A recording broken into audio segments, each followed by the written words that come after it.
You're listening to Members of the Jury, the show that takes you straight into the trenches of justice, where the passion, players, and consequences are real. Each episode, we examine current events happening in the system. From the battles in courtrooms to the streets demanding reform, we bring those stories here to you, the members of the jury, because we aren't afraid to take it to the box.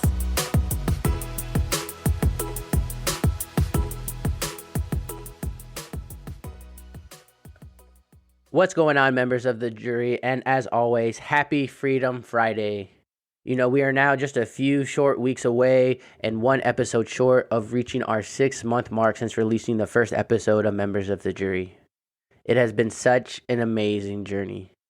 The people I have met and the stories I have heard have all been truly amazing. And we would have never been able to get to this point in the show if it wasn't for all of the amazing guests and listeners. Now, with that being said, if you or someone you know would like to be a guest on the show, please send us an email at lhursty@membersofthejurypod.com. Or you can find us on social media at Members of the Jury and send us a private or direct message. You can also reach out to us if there are any type of laws or policy changes that you want the show to address. Now, speaking of law and policy changes, we talk a lot about policy changes that can be implemented within the criminal justice universe so that overall we can have a much better criminal justice system. Now, as a public defender, we defend against the system every single day on the front lines in the courtrooms. But outside the courtrooms, there are plenty more battles happening within the war. Now, our guest today is a freedom fighter every single day. But in her own time, she also takes on the battles within the criminal justice system fighting for change. Today, she is going to break down for us how policy changes to the budget in regards to criminal justice can result in a much better system. So, Shandi, please introduce yourself to the members of the jury. Hello, Lucas. Hello, members of the jury.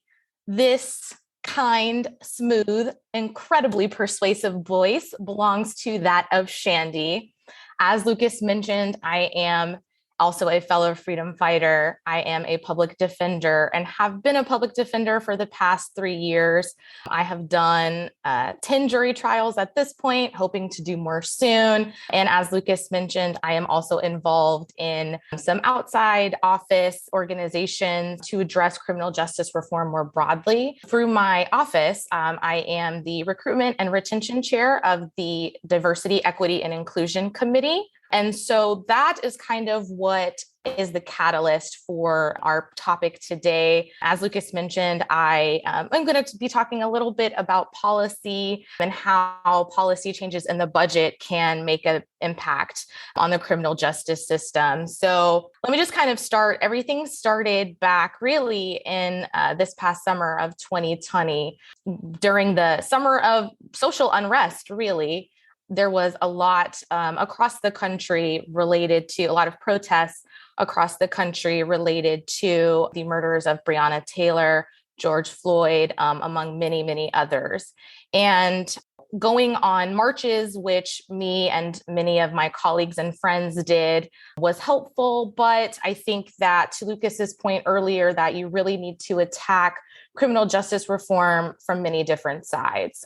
It's not something that can only be changed from a legislative perspective or from a jury perspective in the courtroom. It really has to be addressed on multiple levels. And so to that end, I wanted to kind of do my part, not only as a public defender, but just as a citizen in the community, seeing other citizens hurting, seeing my clients hurting, seeing my own family members hurting from these types of instances. So what I decided to do was just draft a letter to my district supervisor, because those are the people who run the county that I live in. And their budget was being discussed, I believe, in October of last year. So I just kind of reviewed the proposed budgets for the public safety group. and just kind of made some suggestions as just a citizen in the community of how I thought that money could be better spent. And I bet you're asking, what is the Public Safety Group?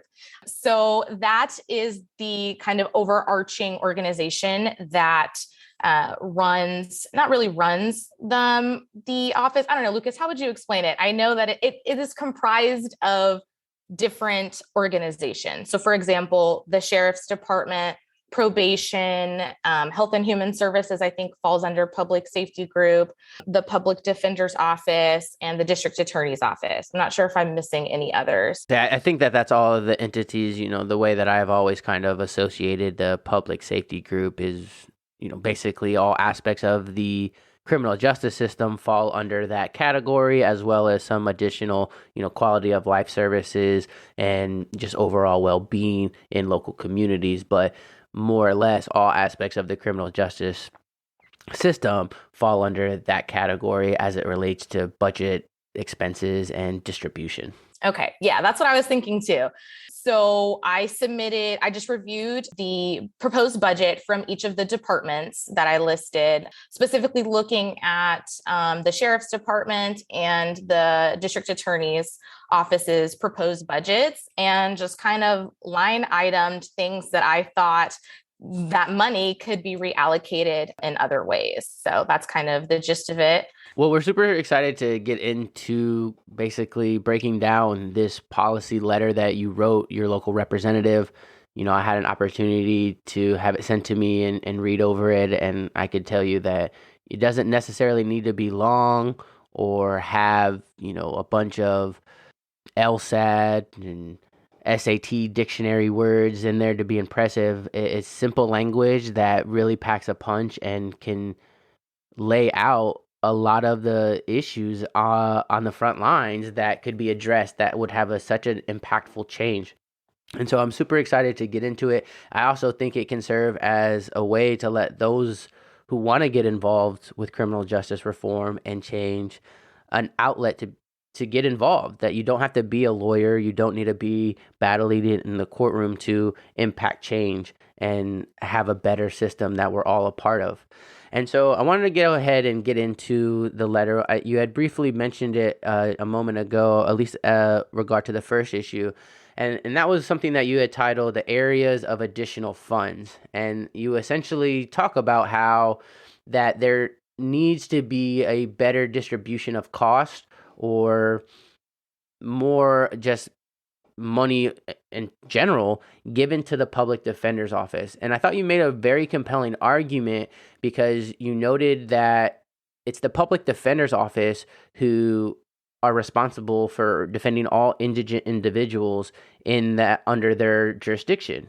But there are multiple prosecution agencies. Can you go ahead for the members of the jury and just kind of touch a little bit on that scenario and why there would need to be a more better funded public defender's office? Yeah. So I wanted to start with this because this is, I think, majority of where the policy, a large chunk of where the policy budget changes need to be made. And it starts with our representation of our clients. And so that's why I kind of started here. For me, I was specifically looking in this section at the disparities between the budget that the prosecuting agencies have versus the organizations that are chosen to represent them. So in this case, the district attorney's office and the public defender's office. And you mentioned, Lucas, that there are several prosecuting agencies. And so in the city that we live in, there are county prosecutorial agencies, and then there are local city prosecutorial agencies, and they don't necessarily operate under the same budget, and they don't necessarily charge or prosecute in the same way. And so it's important to differentiate both of those things and to consider how that affects our representation of our clients. And so just looking at the disparities, I guess let me just say this also. I am by no means a budget analyst. I simply just read the budget proposals, and just based on my view of criminal justice and what I think is important, in reducing recidivism rates, in ensuring that quality of life crimes aren't being prosecuted, and so looking from those type of like social justice lens as well as financial lens, I kind of put those two together. And then just from a taxpayer perspective, when I wrote this letter, I also wrote it from the view of like, me as a taxpayer, where do I want my money to go? And so that's kind of where the lens that I was looking through. And so just looking at the disparities between the sheriff's or the district attorney's office and the public defenders, one of the things is just looking at the staff. They have approximately one paralegal for every 3 attorneys. The public defender's office where I work has one paralegal per branch. So that means we have a minimum of 5 paralegals. We might have 1 or 2 more in each branch, just depending on the weight of the caseloads there. But for the most part, we just have 1. And at each branch, there's a minimum of 20 attorneys. And so we're all sharing those paralegals. And so that was one issue that I noted. And paralegals are really helpful because they help with motion writing. They help with reaching out to clients and witnesses. And all of that is falling on the attorneys currently, whereas the prosecutors don't really have that as much because they have those paralegals working and doing all that kind of stuff. And it's really difficult when we as the attorneys also have to deal with the heavy lifting of talking to our clients, interviewing our clients' families. And so that is a major source of time that we're putting into that, as well as, just even submitting investigation requests, being in court all day, things like that. And so even just having additional paralegals would be helpful. So not only that, but they have more investigators that go out and speak to witnesses and are gathering evidence and things like that. And so those are just kind of some of the disparities just from a staff perspective.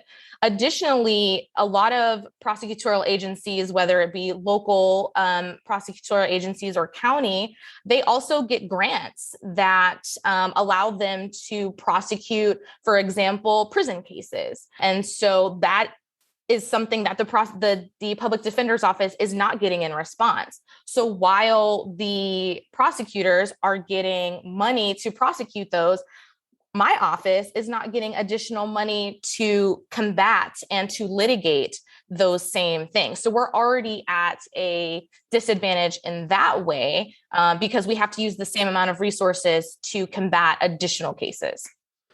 When I first read this first point, I thought it was so accurate and really, I think, truly hits at like one of the biggest issues within the system nationwide. I mean, I know one of the first things President Biden was advocating for was across the country for pay parity between public defenders and district attorneys, because across the country it is way off. I mean, I think we're fortunate enough in our jurisdiction where that pay issue is pretty close on or not on par, but throughout the country, that's not the case. And in fact, in a lot of states and I think jurisdictions, they don't even necessarily have the funds or the budgets to have in place their own independent public defender's office and entity. I know in my hometown, that's not the case.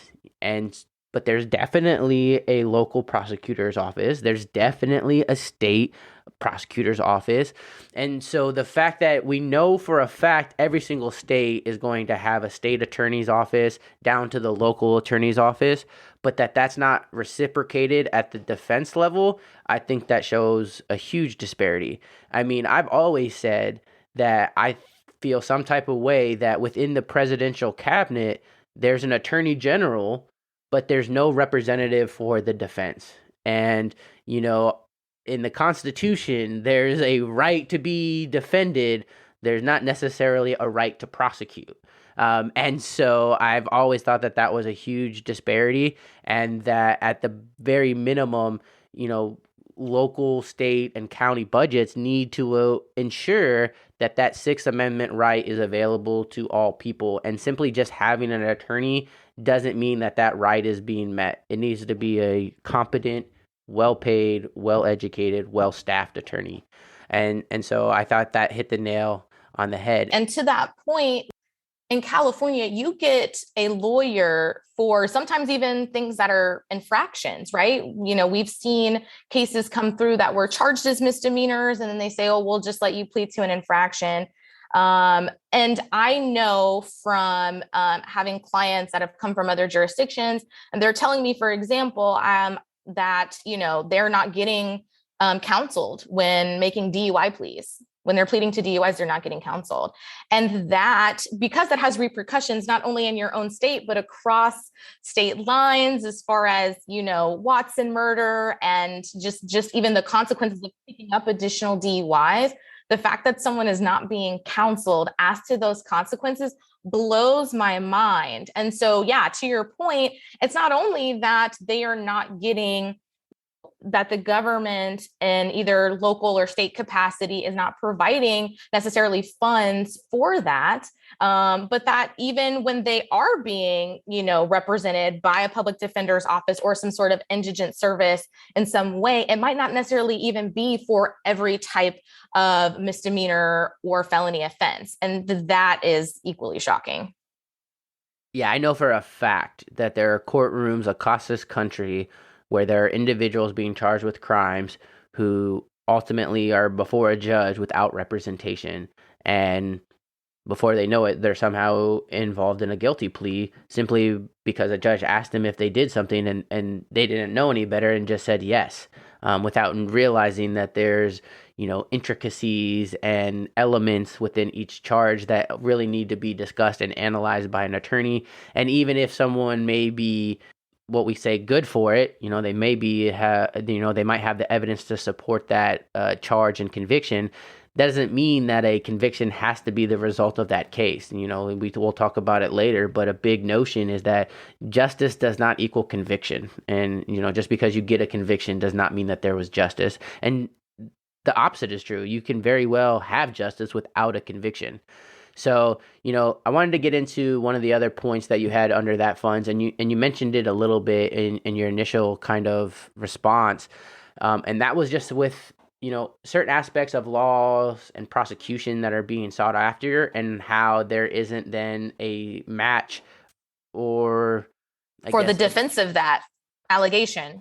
Exactly, or a response. And so, one of the things that we talked about, at least in California, and I think it's a huge issue across the country, is essentially the death penalty. Whether or not that should be implemented or not is one conversation, but the matter of fact is our Supreme Court has ruled that the death penalty is constitutional. And so a majority of the states, if not, it's a very close call, do implement the death penalty. And the amount of money that has to go into each death penalty case is outrageous. And, specifically from the defense side, you need to have certain qualifications and certificates and trainings to even be able to litigate a death penalty case. And I'm sure that's true on the prosecution as well. But for example, in California, there's been a hold or stay on death penalty executions since I believe the 1980s. And every county treats that stay differently because at any point in time, that stay could be lifted. And just to address what Shandi was talking about, especially in our local jurisdiction, is that for a while under a certain district attorney's regime, because of that stay and ban on death penalty cases, the prosecution agencies weren't seeking death penalty on even any of their cases, even though they could have. However, recently a new regime at the district attorney's office has taken over, and they have started re-prosecuting and seeking the death penalty allegations. But there hasn't been a reciprocal change in the budget to now allow for For example, more public defenders to go and get that specific death penalty training that is needed in order to properly defend these kind of cases. Yeah. And I think, I mean, you just brought up so many different like things to my mind because yes, execution costs aside, litigation costs for death penalty cases, when you just think about it, a lot of times this is something where a public defender is second chairing. There's multiple attorneys working on these cases. Like you said, these are high level attorneys. And so if you have two minimum, potentially three public defenders that are making, X amount of money in the six figures, you have to pay each of them to work on this case. You have to pay for the investigators to go out and build all of this mitigation, interview all of these witnesses, gather all of this evidence. Sometimes you have to do multiple, witness interviews for the same person. And so when you consider their salary, when you consider the salary of the prosecutors that have to be, taken into consideration, because a lot of times they do second chairing as well. All of the police investigation that has to go into these types of cases. I mean, it just really adds up. And so kind of circling back to why I wrote this letter, at the end of the day, power will bend to money. And while that is an unfortunate product of our society, it is what it is. And so, that's why when you put it in a numbers perspective, and I like to say hitting them where it hurts, which is in the pockets, when you put it in that perspective, then it makes it really difficult for them to justify why they are or are not doing, whatever it may be. And in this case, I mean, I believe in this county, there are 4 active death penalty cases. And, like you said, there has been a moratorium on actually executing the death penalty since the 80s. And it was renewed by the newest governor or the current governor in 2019. And so when you just add up all these numbers, I mean, it's clear that, this is something that is quite a burden on taxpayers. And I think that also in thinking about the death penalty, the other thing that kind of came in my mind when we were talking about it was the idea of that the values that society holds changes over time. And so while retribution was a very large part of the criminal justice system in the early 1920s, 30s, 40s, today, the focus has really shifted to rehabilitation and to really trying to get to the roots of why crimes are being committed, which is why all these, propositions allowing for diversion in whatever form has come into play. And that's because society has recognized that simply putting people in jail or imposing the death penalty for certain crimes does not necessarily make the community safer, does not necessarily address victims and their feelings about these cases, and doesn't help the communities that are being more impacted than others in the system. And so I think when you consider the death penalty, I think not necessarily that everything should be dictated by societal norms, but I think that we should consider, and, I would hope that prosecuting agencies would consider the values that the things that society is placing value on. And it just seems like in today's society, most people are not focusing on retribution so much as rehabilitation. And in that way, the criminal justice system needs to reflect those values and instead focus on evidence-based practices, focus on legitimate rehabilitation and not just locking people in cages. You know what I mean? And so I think that's one of the other things too. And then I also wanted to circle back to, I didn't even touch on this, but my first point, just when we were talking about the disparities, and the types of things that are being prosecuted, we have to deal with, in the city that we live in as a border city, and there's hundreds of them across this country, we also have to deal with litigating immigration issues. And for an office that has no paid immigration attorneys, it makes our job very difficult to not only have to do criminal defense work, but then also have to ensure that however we're advising our clients, that we are not affecting their ability to stay in this country or renew whatever status they have. And that is a really difficult burden, especially when immigration law is changing daily, and not just because of presidential administrations, but just because of local leadership as well. And the spring up, safe haven communities. I mean, you have to consider all of these things. And the fact that the office I work in has no immigration attorneys, the fact that I am presumed to be the immigration attorney for my client, is really scary, because I certainly don't want to be ineffective in any way. But it's also a lot for us. And that's something that prosecutorial agencies don't have to worry about. They don't have to worry about anybody's immigration consequences as it relates to their prosecution of it. Whereas we have to expend the little bit of resources that we do have to ensure that our clients are not affected by that decision to move forward with these cases, regardless of their immigration status. So I also wanted to just mention that as being a huge burden, to indigent service offices across the country that are dealing with, specifically in Arizona, California, New Mexico, and Texas, where they are supposed to consider immigration concerns, but it's still something that we have to expend resources on. That was a fantastic point. And just a couple of weeks ago, we released an episode titled "What is Crimmigration?" where we sat down one-on-one with an immigration expert and talked a lot about what you just mentioned, how the intersectionality between immigration law and criminal defense now is so intertwined that, they really need to be hand in hand. They need to really have collaboration and communications with one another, and essentially a very close relationship with each other and defenses, so that each and every client can get the best ultimate outcome. And also going back to the point about the death penalty, I can't tell you how many conversations I've had with people, whether it be in California or my home state of Indiana, where when you actually break down the numbers of the death penalty versus life in prison, and you explain to them that the death penalty is outrageously more expensive than incarcerating someone for 20, 30, 40 years, they just never want to believe the numbers. And then even if they do believe the numbers, they somehow try to justify it because of the heinous crimes or acts that an individual may have, even though it's probably contradictory to their religious beliefs. But I digress on that situation. That was a whole nother wormhole that we can get into one time. I'll probably have a death penalty episode where we really get into those weeds, but we'll save that for another time.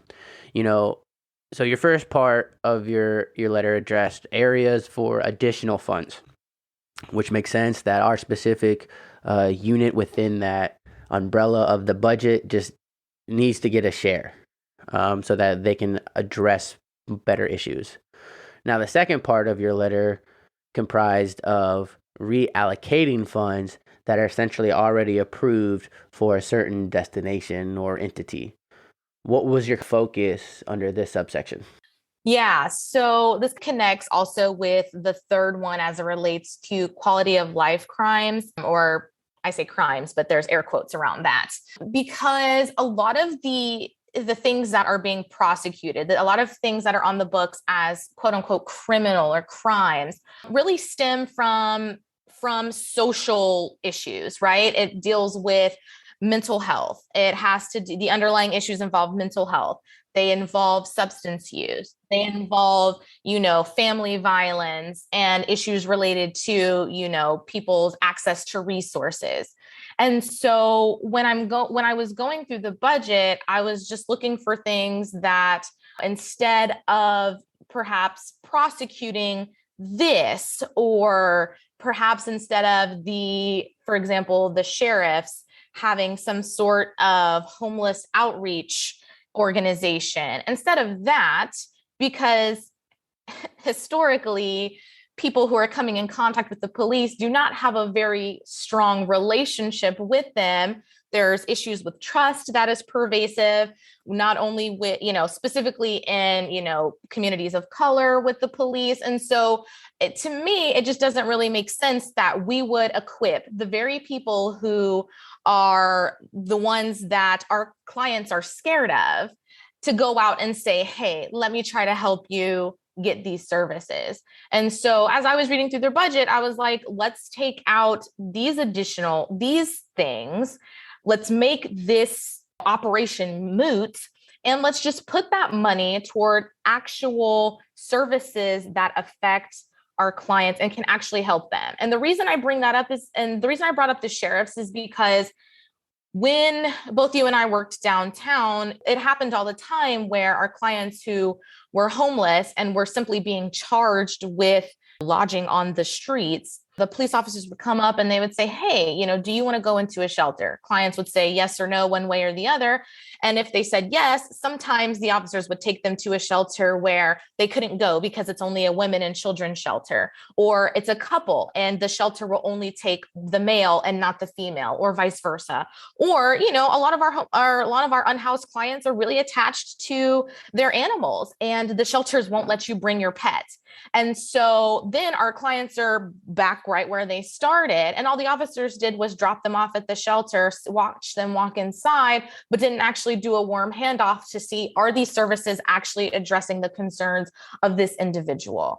And I think that's what's important. It needs to address that person's concerns.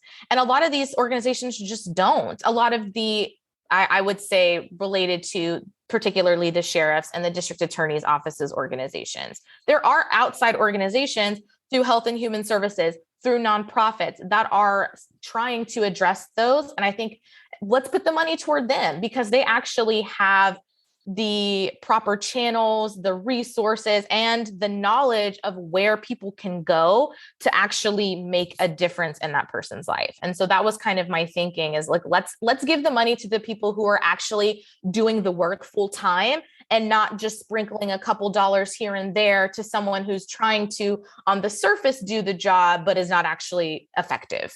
That's really beautifully said. And this section of the letter I thought was really beautifully written. I thought it essentially took what was something that gained a lot of national notoriety and conflict, I think it's fair to say, and addressed it in a way that took away the mainstream noise.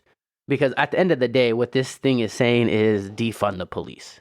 Except you don't say it that way, and you just immediately address the issues as to why one would say defund the police. And again, for anyone who would somehow misconstrue what defund the police was advocating for or trying to achieve, we're not saying abolish the police. There are definitely individuals out there and organizations out there who are trying to do that. I don't think the vast majority of Americans are trying to do that. Everybody wants to live in a safe and protected community. No one is advocating for anarchy out there. But at the same time, our police officers across the country are being forced to wear more hats than they can handle. And they're being forced to wear more hats than what they're able to be trained on or sufficiently trained on. And not even more hats than they can handle, but hats that are contradictory to their, not necessarily contradictory to their purpose, but the issue is this. Yeah, the reason I didn't write defund the police or even say it until you brought it up was because that is totally a misnomer. Like, it does not mean that we don't want anyone, that we don't want a police force protecting us and ensuring that like crimes don't happen. Like, that is not what people are saying. What people are saying is that the police office, the sheriff's department across the country are being charged with doing all of these social services that are not their job. And in fact, there are other organizations already doing that work that have a better relationship with the surrounding community and a better relationship with our clients. the fact that the police are trying to come in, as I mentioned, and help people who last week they arrested for the same crime does not foster, a positive relationship. They are going to look at these police officers skeptically, and they are not going to trust them, even if that officer has the best intentions to try to help them. I want to interrupt you because I can't recall how many times I read in a police report where the officer was ultimately arresting someone for a quality of life crime. And at the very end of the police report, it was like, first I offered the individual services, but they said no. So therefore I arrested them. And like that, and quite honestly, is just such ass backwards thinking. Like I hated when I saw that. And it just doesn't make sense. Like, you want me to trust you enough to go with you to this place, but I have to do it on your time. That's the other thing too, is that, it takes time for people to gain trust and foster relationships. And if you're coming up to me and you're wearing a uniform, there's 3 of you and there's 1 of me, you have your badges on your chest, you're giving me a command to get up and walk with you to this one place, to gather up all my belongings. You're not showing me any human decency or any sort of courtesy. You know what I mean? Like, it just doesn't make sense that I would then trust you to say that you have my best interest at heart and that you're actually trying to help me find these services. And so that's why, to me, to even put that on the police, it's not necessary, and it's actually not effective. And it's not effective for those reasons. You're approaching communities that you've already broken bridges with, that can't really be rebuilt just by you saying, hey, I have this resource, this sheet of paper with resources, and now I can help you. Like, it just doesn't work like that. And like I said, there are already organizations doing the work. Give them the money, let them do it. And so then our clients who already trust them, will be more willing to, and it will take, and I think that's more effective because it won't take as many times for me to go back to the same person and say, hey, can I help you? It's going to take more times for an officer to do that than someone who can show you, like, no, I do this for a living, and here's all these other people I've connected to services. Like, that just makes way more sense to me than the person who literally arrested you last week for the same thing and notes in the police report, I've contacted this person on 27 different occasions, and they've been in the same spot and the same position. Like, that will never garner trust, and that will never be effective. And so the definition of insanity, right, is doing the same action over and over and expecting a different result. And I kind of feel like that's what's happening with these types of police services. I think it's a really great ideal to have officers go out and do community policing in this way. But I think when that bridge has already been burned with communities, you have to, I don't know where to start, but I don't think that's the spot. And so it's just one of those things where, you know what, we can start fresh in another aspect, but here, let's give the money to the people who are already doing the work and are already in the weeds. And I think that's just a better source of money, especially since when I looked through the budget, it didn't really seem like they were making much headway. Like, the homeless population hasn't gotten better since this organization was started. And like, if these are markers of success, like, sounds like we need to do something different. Well, I think COVID was probably your best example of how, or the fact that one could reallocate funds and it be okay. I mean, with COVID, they haven't been arresting these quality of life individuals because there's essentially a $0 bail associated with those offenses. And the thing is, though, not only are they not arresting or citing these individuals, it's that they can't. COVID has somehow solved the homeless issue in so many of the places where it's rampant across this country because of the overarching health concern that it presented. I mean, if COVID were to go rampant in a homeless population, that community at large would be at such a great risk. And I think that, to your earlier point, that the officers, like, this isn't a indoctrination on them. They're doing what they're being asked to do or somewhat trained to do or report. But the majority of these quality of life individuals are dealing with homelessness, substance abuse, and mental health issues, if not all three or a combination of all three. And those are not overnight sensations. Those are deeply rooted issues that need to be unraveled with the right treatment, the right resources, and the right individuals. And unfortunately, you know, police officers in regard to those, I don't think are helpful. I think that at this point you're right that the bridge between those communities has been broken. And obviously the police still need to police those communities to ensure that there's safety within the homeless community, because just because someone is homeless or suffers from substance abuse or mental health issues doesn't mean that they should be subjective to crimes. We hear it all the time that homeless people are battered, robbed, unfortunately even raped. And so police presence needs to be in those communities.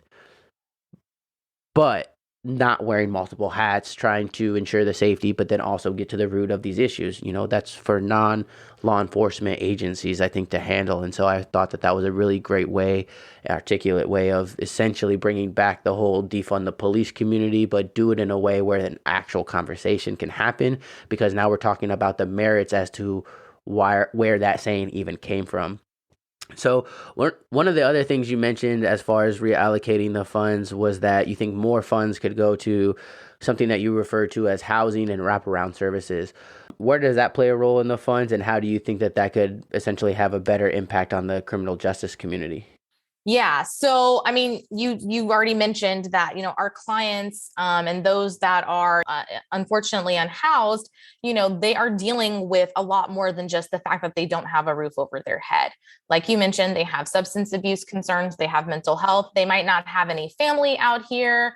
They might have had some sort of trauma in their past that leads to substance use and all that kind of stuff. And so for me, when I was looking through the budget and I was and just thinking about, what can we do to really address these underlying issues, one of the main things is, yes, people need housing. And so that is why I made that suggestion. And then as far as wraparound services, we kind of use that as an overarching term to talk about mental health treatment, ability to access medications, ability to just even get like their SSI benefits. I mean, there are so many clients who I've spoken to that just because of those situations that you mentioned, being robbed or whatever it may be, where now they don't have any form of identification to be able to go and access the little bit of funds they are getting from the government to be able to eat, to be able to get their food stamps and things like that. And so if we had some sort of overarching organization that can help them get ID cards, that can help even something as simple as helping them get a light to put on their bicycle. So that way, when the police see that they're on a bike, that they're not being pulled over and then searched because they don't have a front light. Very simple things like that really add up. Clients need medication. So that way, if they have some sort of diabetic issue, they can access that. They need to be able to speak to doctors. They need to be able to get into residential treatment. They need to be able to have ways to see their children. A lot of clients or a lot of people who are unhoused have children in the foster care system or living with other relatives, and they need help accessing those types of things as well. Family court services, a lot of them have trauma from domestic violence. They need services with that. And so in my mind, it's what can we do to address all of these concerns? And it seems very simple. I don't think I'm thinking of anything or suggesting anything that's outside of the box, but I think you just have to really consider what will address these concerns. And at the end of the day, what will address those concerns is housing, is resources of any and every kind, because unhoused people are not a monolith. They all don't have the same issues.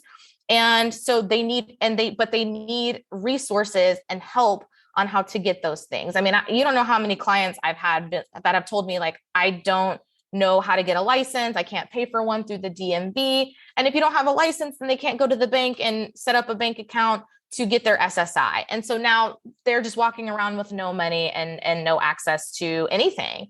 And if we can address that, then we can prevent our clients from going into a 7-Eleven and stealing a Gatorade and a sandwich because they can't access their SSI. So that was kind of my thinking on that, because I just think that if we can, there's a lot of things, like you said, go hand in hand. And so if we can address them accessing money, then, ideally, then they won't have to go into the 7-Eleven and take something out of necessity, which is what it is. And then waste taxpayer dollars for them to be charged with this crime, for them to get it dismissed down the line. I mean, it just, all these things are connected. And for me, if we can just put it in a perspective that taxpayers and just average citizens can understand, and hopefully they'll say, hey, that makes a lot of sense. Let me write to my local congressperson or whoever the local leaders are and say, hey, like, these are ways that I think if we address these concerns,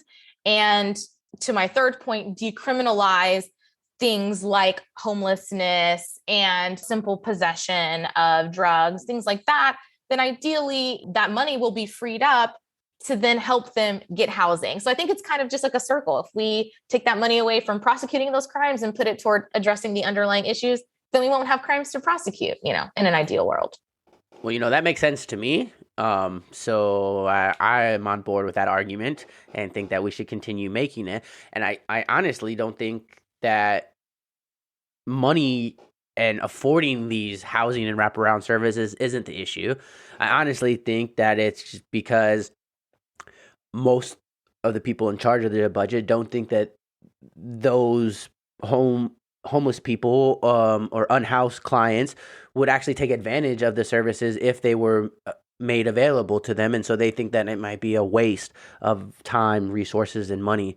But I can tell you that that's not the case. I mean, I think if anybody were to actually be able to represent, what this kind of community is and what the people are going to be public defenders, because we have so much interaction with them because they're continuously arrested for these quality of life crimes. And I can tell you that I've had multiple clients who have been given an opportunity to have their case diverted or have their case dismissed, as long as they're able to somehow connect themselves to these resources. And then the court gives them the referrals, gives them the guidance, and then does help with them. But at that point in time, they've had to get arrested, they've had to get booked, they've had to show up to court, they've had to do all of these things just to get access to these resources.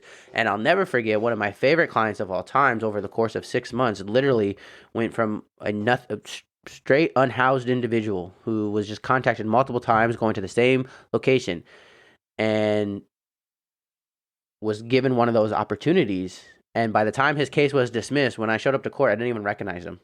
Completely dressed differently, washed, clean, had a job, and it was amazing. And I remember I went and in open court told the judge that this man needs to have an article read about him in the local paper, that this needs to really be the face of how we treat these kind of cases, how we prosecute these kind of cases, and how we're able to get out from above kind of the negative stigma with regard to these individuals and these cases. And so I love that. And I really think that as a society, if we continue to push for housing over handcuffs for those indigent populations, that we'll see a better effect, an outcome in the criminal justice system as a whole. I love that. The housing over handcuffs. I love that. And I think the other thing too, Lucas, is these cases for trespass, for encroachment, that stands in their way of being able to get resources sometimes. And so it's just one of those things where if we just we decriminalize those things, then we are helping our clients by omission, but we are helping them get into those resources. If we can, decriminalize, then we can ultimately help our clients, I think, better actually be successful, which is what everyone wants. And I love housing over handcuffs. I am putting that somewhere in someone's motion, going on the record somewhere. Yeah, I remember seeing that at a homeless rally one time when we were working downtown, and just thought that was so simplistic, but so accurate and so moving that, I've really loved it and say it as much as possible when I can. And I think we also know, especially we have objective evidence to show that evidence-based practices and prosecution works, collaborative courts are successful and have better implementations than just putting someone through the normal course of the system. And so I like that those are coming up more and more, and hopefully we get to a point where, a normal quote unquote, air quote, prosecution, is kind of secondary to the first option of it, which is really addressing the root of the underlying issue. Now, your last point I wanted to address was, and I really like to have you explain kind of the bridge, because on its face, it doesn't scream budget. But you titled this third portion of your letter basically as policy changes, and you really focus on the notion of recidivism. And so, can you explain to the members of the jury how you think the notion of recidivism plays a role in regard to the criminal justice budget? Yeah. So as I noted in the letter, recidivism, while that's something that's always screamed out as markers of success for prosecutorial agencies, in reality, looking at the budget that I was reviewing, it's really only noted as a marker for probation.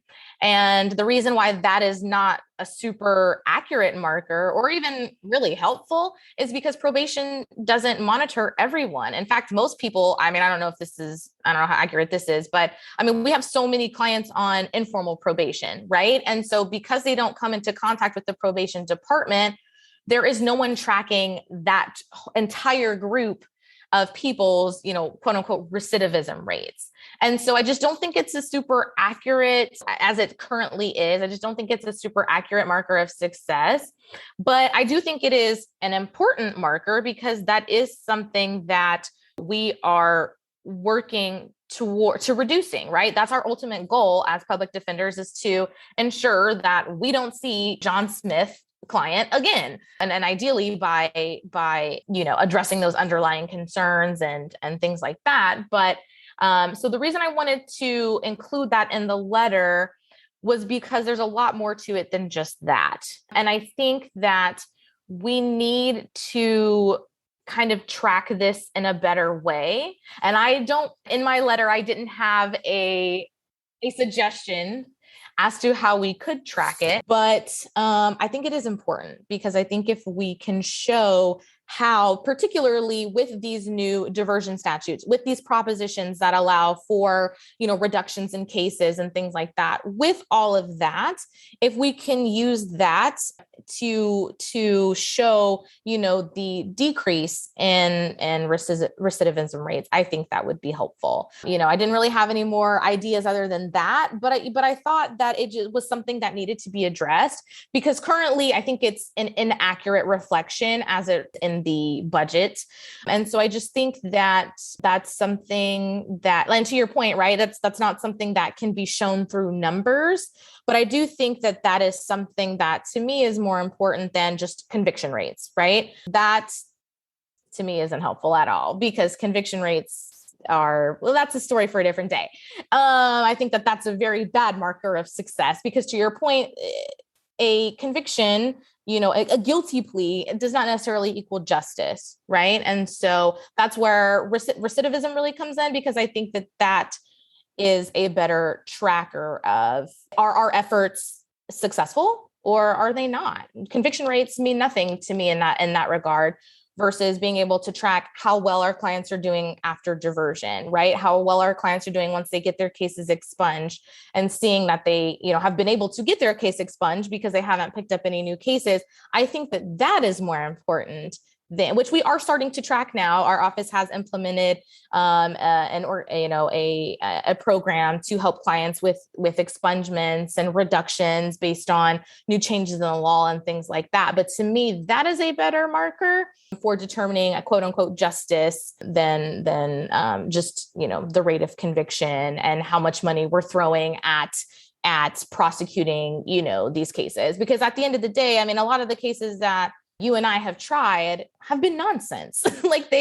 Should our tax dollars really be going to try these cases. I mean, when you just add up the amount of money it takes to prosecute it with one prosecutor, their intern, the judge, the bailiff, 3 clerks in there, you, me, our interns. I mean, it just isn't worth it. So that was my thinking on let's shift our focus. And I think that's kind of been a running theme while not explicit in my letter. That's really kind of been my running theme in the letter, which is that let's shift our focus from what criminal justice reform or what criminal justice, quote unquote, justice looks like to this is, I think, better for not only the system, but for society as a whole. If we change our focus from X to Y, I think that we'll be more successful in our criminal justice system, which, as flawed as it is, I do agree that it is the best one that we have in the world, but there's still room for improvement. And I think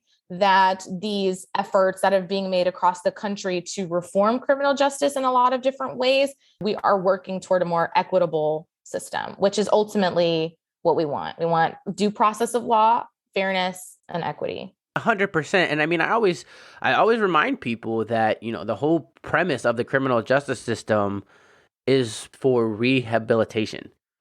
And punishment should be an afterthought. And if we're actually able to address the rehabilitative component of the criminal justice system and attack recidivism, well, that is going to have nothing but a beneficial effect on the budget, on the system, on everybody's workload. And I agree with you 100% that goal of reducing the recidivism rate should be a goal of all players in the system, not just one subgroup at like the end of the process that may or may not, depending on, not necessarily who is supervising you, because that's going to change based on your probation officer or your parole agent or whoever is personally responsible for you at that point in time. And so it really needs to be a collaborative goal of all players in the system to have that individual, once they get involved in the criminal justice system, that they don't ultimately return. And that will just have a beneficial effect across the board. So I thought that was really persuasive as well. And again, that point hits to the heart of today's conversation, which is, just trying to funnel money to get prosecutions and convictions isn't the best way for the criminal justice system to operate, isn't the best use of a county's budget. And so hopefully this letter was taken into consideration. I hope we've inspired any listener out there to write their own letter to their own local representative and advocate for these changes, because if we're able to make them happen, we will have a better budget, we will have a better system. And, that's why we fight these fights. So Shandi, it's been amazing having you on. It's been amazing having you on. I've learned a lot. I've been really inspired. And, we have these conversations daily, that this notion of taking it to the box can apply to a courtroom or out of the courtroom. And you 100% took an issue to the box with this letter. And so as we end our show, can you explain to the members of the jury, what is the significance of taking an issue to the box mean to you? Ooh, I think this is a great question to end on, Lucas. And first of all, thank you for having me. This has been awesome. I'm glad that I was able to talk more about this letter that I sent. I also hope that other people who listen to this are inspired to reach out. I know it's really easy to say I'm just one person and I don't know, what I can do to be helpful. Literally just getting into the ring and trying, the worst they can do is say no, right? But if you don't say anything, then you'll never know. And so for me, taking it to the box means that I am going to fight tooth and nail to get what I believe is the best outcome for my client and for society as a whole. A lot of what I do, not only at work, but also outside of the community, is in an effort to make my community as a whole better. I am a very community-based person. I really value, trying to uplift everyone as a whole, and especially communities of color who have had, their own issues with oppression. And even seeing things that I've seen firsthand or experienced firsthand as a person of color. And so my job, whether it's something I get paid for or just something I put in air quotes, is taking it to the box, because I want to ensure that I help as many people as I can down the line. And, particularly in our criminal legal system, I'm trying to make a change from saying criminal justice system to criminal legal system, because I don't think it's just yet. We're getting there, but I think we're still working on it. But I want to do as much as I can to not only help my clients, but to help the community as a whole. And for me, it's just attacking these issues on all sides. And so hopefully I've been able to do a little bit, and I will continue to fight the good fight along with you, Lucas. All day, every day. And as I always say, closed mouths don't get fed. And so, yeah, the worst someone could say is no. And that's already the state of the case. So, make that argument, make that fight, take that matter to the box. Shandi, thank you so much for coming on. We really appreciate it.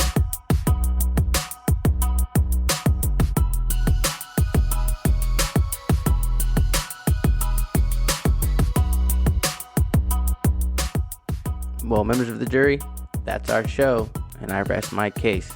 Be sure to come back next episode as we take another matter to the box. If you're a fan of the show, go ahead and subscribe. You can also find us on social media at Members of the Jury. If you want to be a guest or have any feedback, be sure to email us at lhursty@membersofthejurypod.com.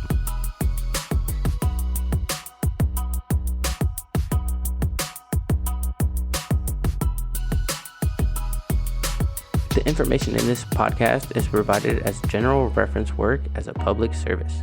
The audience is advised to check for changes to current laws and to consult with a qualified attorney on any legal issue.